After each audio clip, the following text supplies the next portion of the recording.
نستمع وإياكم لتلاوة عطرة للقارئ هيثم العدني من سورة الأحزاب.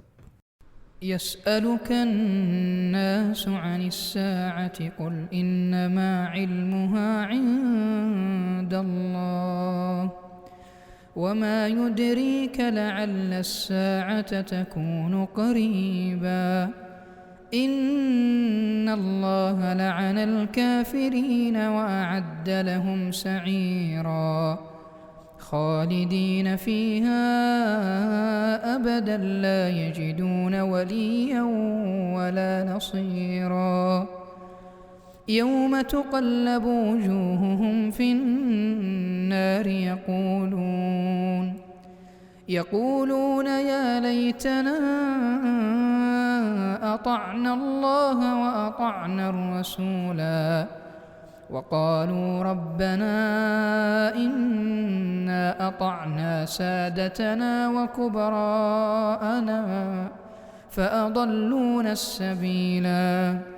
ربنا آتهم ضعفين من العذاب والعنهم لعنا كبيرا يا أيها الذين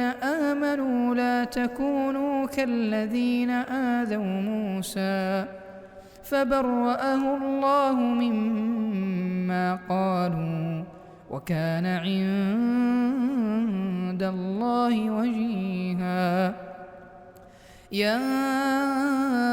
أيها الذين آمنوا اتقوا الله وقولوا قولا